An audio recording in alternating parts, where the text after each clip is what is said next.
Hey, what's up, D-Racers? We are finally back with another Tug of War, but what's really exciting about this is now that we've gotten a couple of the base teams down in place, we are now doing the second round of this, meaning that we have Plexadar and the Prospects, who have both come off of victories. So they are our first teams that are competing the second time. The winner of this event will officially go to the top of the leaderboard, and we'll finally have a ranking system in place, and we're going to start having other teams battle it out.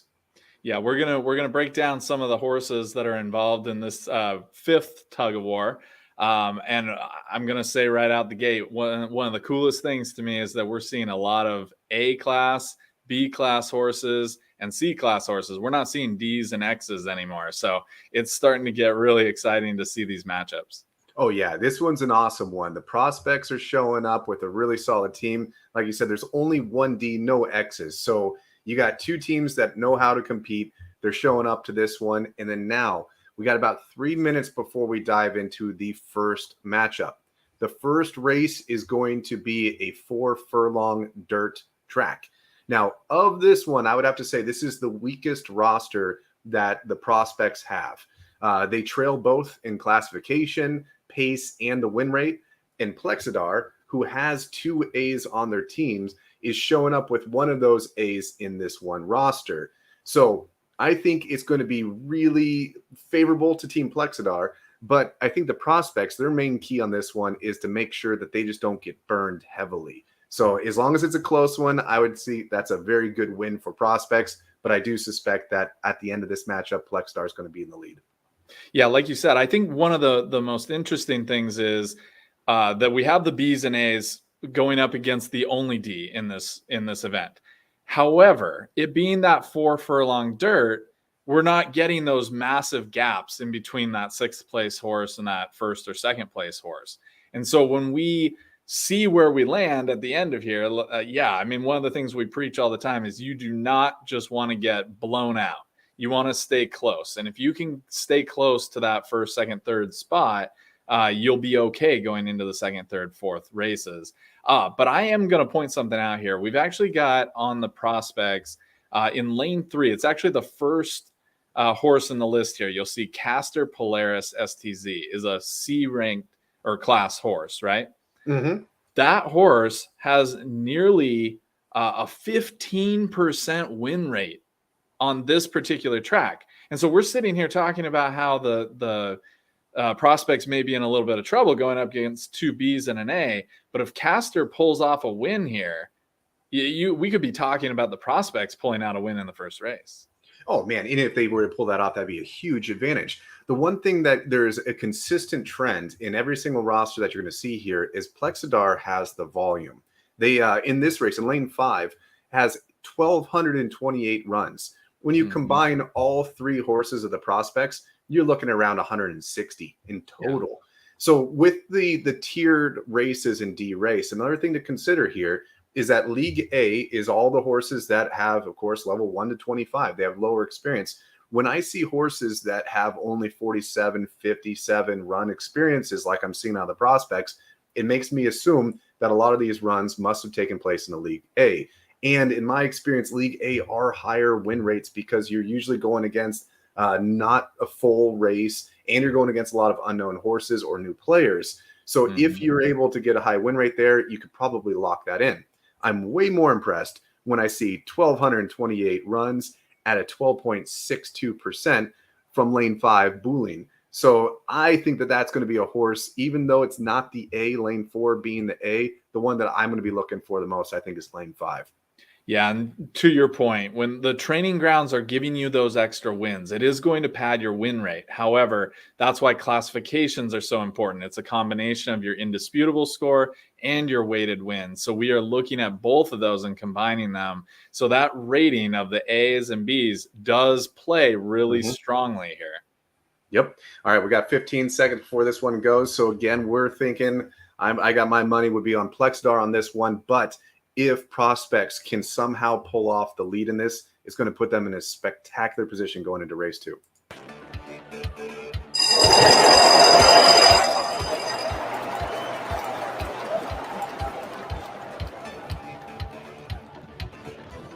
Quick reminder, 1, 2, and 3 are Team Prospects, 4, 5, and 6 Plexadar.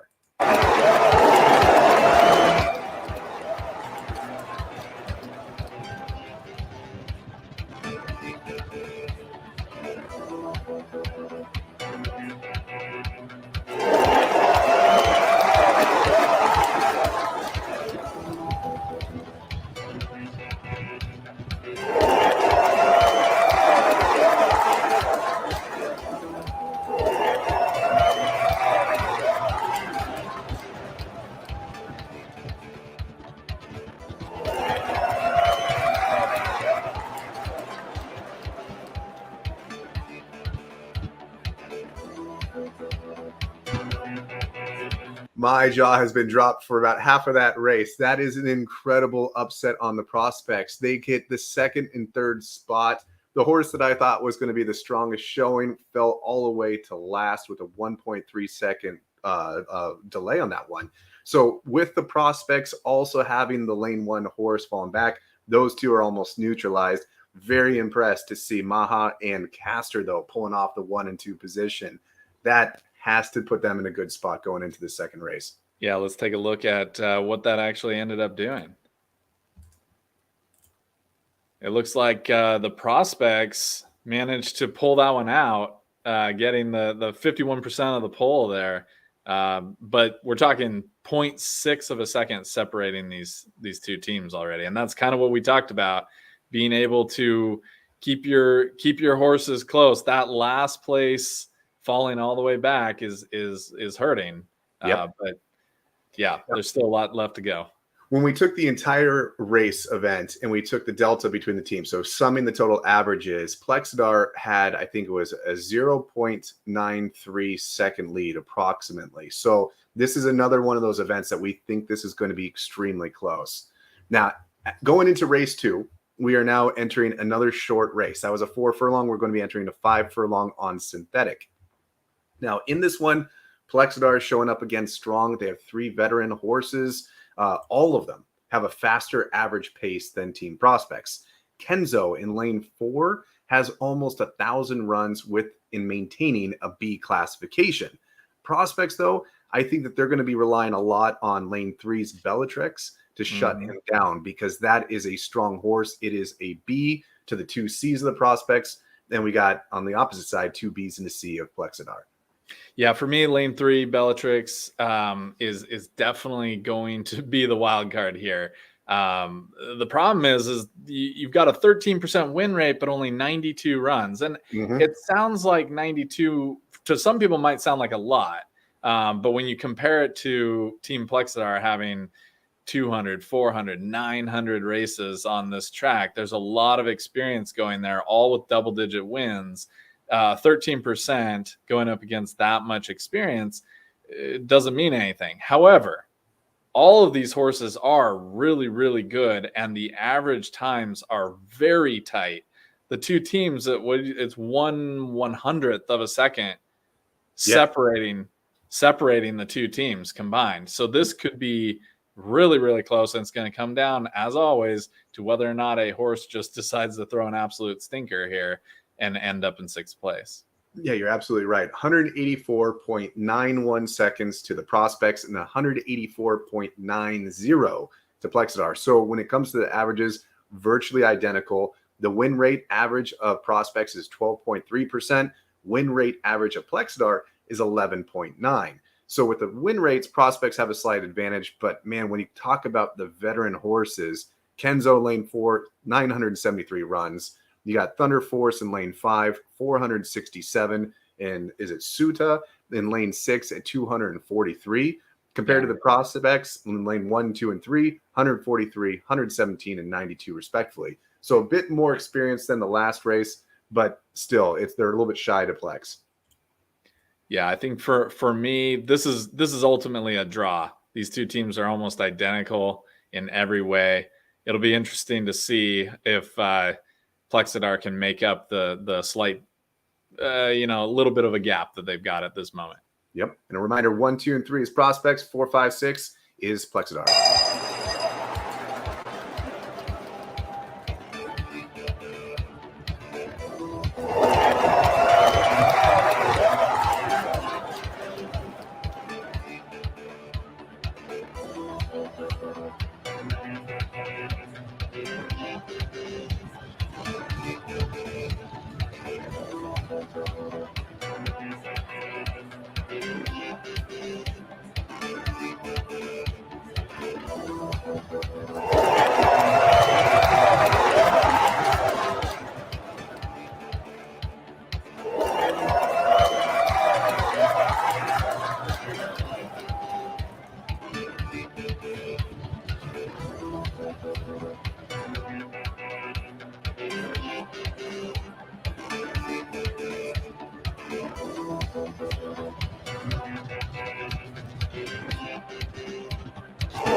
knowing the rules of this game, it sucks to see a horse on your team fall all the way back. So where Bellatrix ended being almost 3 seconds behind the lead, that's going to absorb a lot of the benefit that the Team Prospects gets from securing that 1 and 2 spot. 1 and 2, traditionally amazing win, but to also follow it up with a 6, that almost negates the benefits to this one. So I'm going to be really curious to see what you scraped with the results. Yeah, so essentially what we've got here is that the Prospects still did gain, but only an additional half a second or so, less than half a second actually. And so they ended up gaining 0.86 toward their side, but that's because of that 1 and 2 spot. Like you said, the 6, if they could have just shaved off any of that time, we'd be talking about whole, multiple seconds being gained, but instead it ends up being less than half a second. Yep. I'm impressed right now. Plexadar was and is, I would say, is a slightly stronger team in this one. The fact that we're keeping it as close as it is, the next few races are going to get gradually longer. So the next one that we're going into is the race 3, which is on dirt, and it's 6 furlongs. So we've gone from 4 to 5 to 6. So each time we add an extra furlong, you were really adding about another third of a second opportunity to put on that 6th place position. So you really, the longer the race, you want to avoid that spot altogether. Taking a look at the lineups here on this one, again, Plexadar's team's average is beating out the Prospects. It's 221 to 0.38 to 222.07. The matchup is essentially triple Bs of Plexadar versus triple Cs of Prospects. And all 3 horses on Team Plex have faster paces than all 3. So if you just took the top speeds, all 3 the top speeds are on Team Plex. Lane 2, Kaori of Team Plex has almost 2,000 runs, maintaining a 13.15% win rate, which is nuts. I think that's going to be the horse to watch, and that one's going to be in lane 2.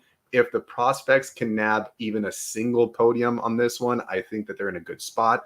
But I definitely would say we're going to see the pillars swing to the Plexstar side. Well, this is definitely one of those situations where the Prospects are thrilled to have a full second lead here, because this third race, I think both of us agree that this is going to go to Team Plex. Now, obviously anything can happen, but when you've got lane 2 and lane 3 combining for over almost 3,000 races between them on this particular track, and both of them are over a 12% win rate, I mean, you're stacking the odds here that 2 out of the 6 horses you could win. And so that win is going to be huge here. And if they go 1-2, it's all going to come down to how far 4, 5, and 6 are back of those top 2 spots. Yep, I would agree. The only thing that I think is a little bit of a saving grace here is because it's still somewhat short. It's on dirt, which we know takes the most stamina. 6 furlongs, almost every horse has enough stamina to make it in there. If this was a little bit longer, those triple Bs versus a triple C, I would think is just an absolute loss to the Prospects. But being a 6 furlong, there is a somewhat of a chance. But I think it's going to be an interesting to watch. Now we have... Yeah, every horse that we see here in lane 2, 3, and 6, that's Plexadar. 2, 3, and 6, all of them average faster than any of the Prospects horses. Yep. In lane 5, I would say is going to be the Prospects' best chance. Dalwina is averaging 12.68, so that horse definitely can get up there and win.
just like I was hoping for, Dalwina was the one on the prospects that would have a chance. That horse likes to win, and it showed up here.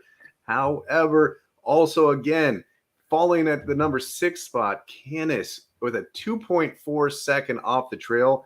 All 5 horses were under a second within each other. So that's gotta hurt right there. And then when we got 4 and 5 spot. So yeah, first, 5th, or 4th and 6th, not so hot prospects, but at least they neutralize some of the benefits of Plex, I'm assuming. Yeah, but like you said previously, the further we get, we're up to a 6 furlong now. You add that little bit every single time, you're giving away time with each one. So we had a swing that went all the way over to Plexadar by 3.36%, meaning Plexadar has now gained about a half-second advantage over the DE prospects. Now, that's obviously still very, very close. Half a second across what do we have? 2 more sets of races is not hard to overcome if you're the prospects, but Plexidar's got to be feeling good about that one. Yeah, that was needed, fairly expected, but yeah, only being 0.58 seconds, it is still very much within the expectations. Now, as we enter race 4, we got 2 minutes before that one kicks off. This is the longest event of the entire series today. So this is going to be race 4, 10 furlongs on synthetic. So finally, we get a chance to experience a long race. This is going to be a track that you definitely cannot afford to have that 6th place horse trailing off and lose by 5 seconds. Because if you compare the teams here, we have a very, very similar story to what we've been seeing. Plex has the experience. However, unlike the previous matchups, both teams here are fairly balanced classification-wise, as well as the average paces.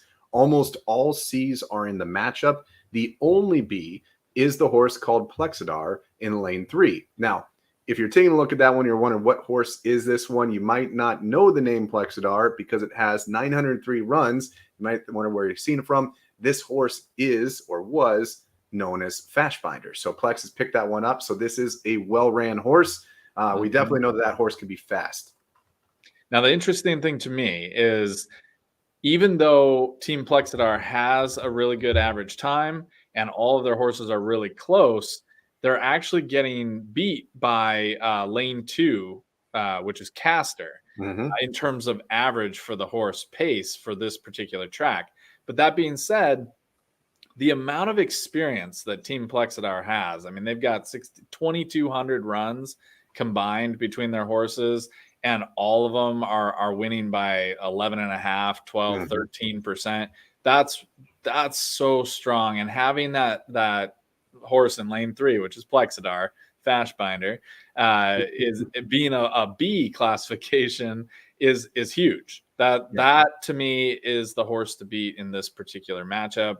But yeah, we'll have to see how it all shakes out, because obviously I've gotten almost everything wrong. Every single one that I've called attention to has ended up in 6th place so far. So we're about to find out if that trend holds. Yeah, so the only horse that's a B we got is in lane 3, and historically watching that horse run a lot, it's slow usually out the gate, but it finishes strong. So if we see that starting to climb up here midway through the race, I would suspect that Plexadar is going to be a strong stamina finisher. But we got 10 furlongs, so sit back and let's watch what's going on.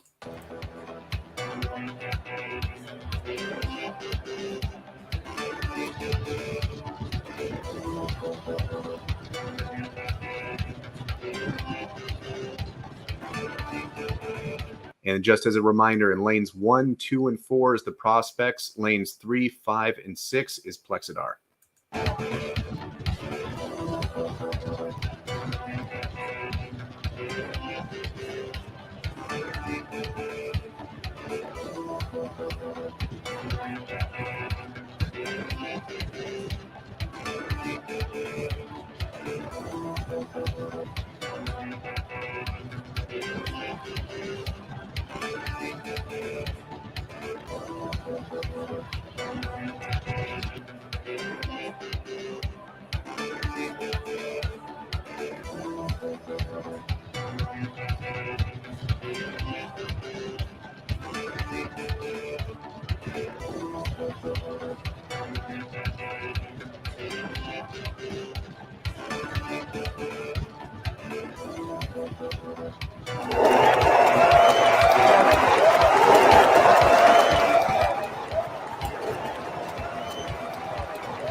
We got another strong finish on the Prospects. 1-4 on the Prospects, 6 being on Plex.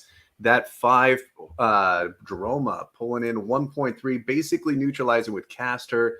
We got lots of neutralizing, but the fact that we got 2 podiums, I'm going to assume, guessing here, that half-second advantage probably shifted in the favor of the Prospects.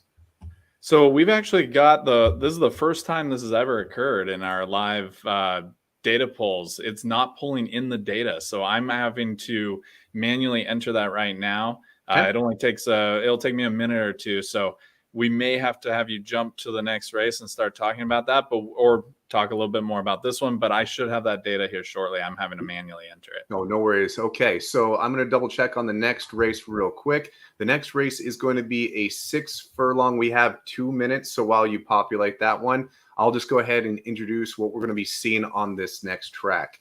So I'm going to go ahead and share this tab here. So going into race 5, this is a 6 furlong on turf. This will be closing out the Tug of the War, going back to another 6 furlong today. Both the teams that we've had or shown here have insanely good win rates. This is the strongest showing for both teams.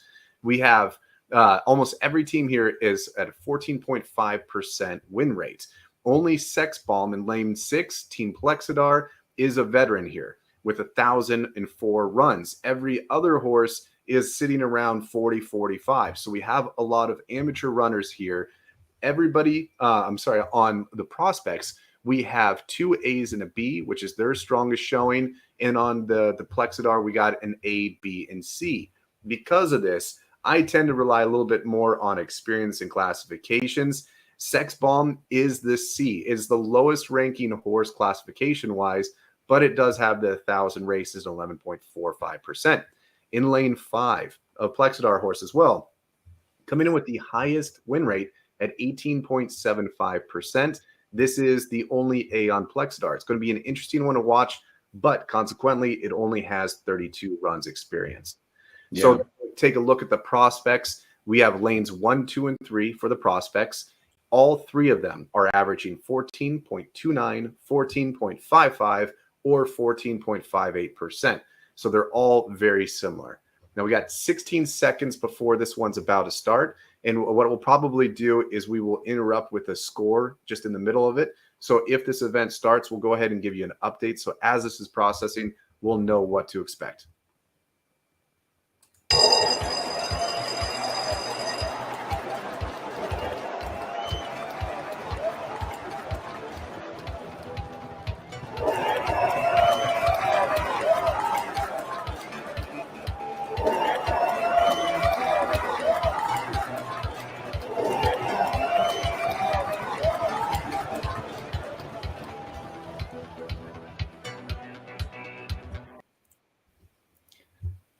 You're absolutely right. We did have the Prospects swing into the lead here. No, sorry, not into the lead, gaining in that last race, but still losing to Plexadar by 12 100ths of a second.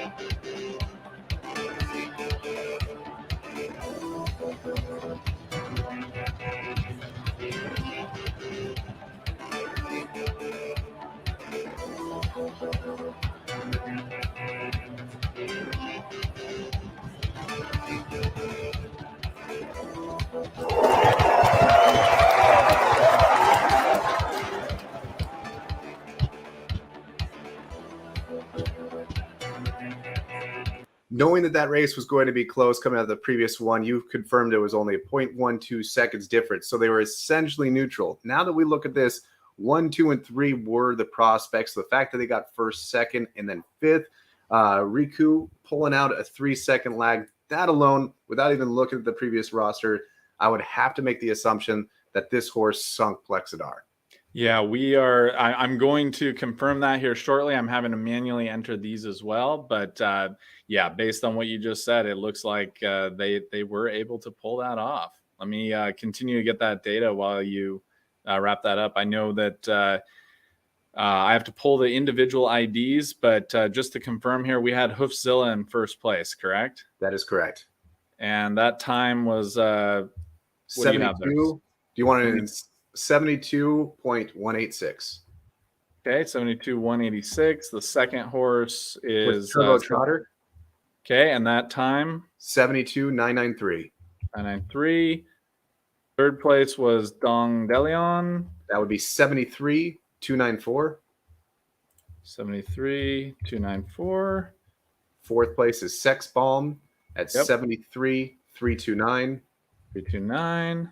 Fireproof 73,356. 73,356. And Riku with a 75,213. 213. All right, let's take a look at what our data shows. Yeah, it's very heavily swinging toward the prospects in that race, and the final time winning by over 3 full seconds. Well, congratulations to the prospects. Thank you both teams for participating. We will be updating the scoreboards, but for the time being, the prospects are officially the leader holder or the leaderboard spot holder at the top for the Tug of War event. So going forward, the way that this will work is you must come off of a victory in order to challenge the person above you.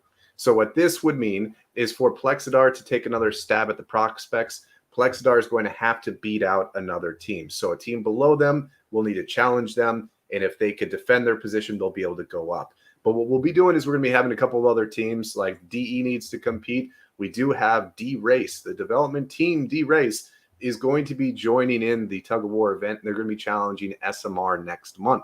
So we'll be adding 2 more teams to this rankings. And as more teams get established, we'll be able to fight this way and just really establish who's the top of this game. I'm already loving this. It's so much fun. Like the fact that we saw both teams take the lead and then swing back and forth multiple times when we're talking about just 5 different races. It's pretty cool to see. So anybody can win it. Make sure you're out there challenging each other, and let us know if you want to be involved in the next one. It looks like Blaze is eating dong. I just got a message from that. So enjoy that, Blaze. Have yourself a wonderful night, and we'll see you guys later.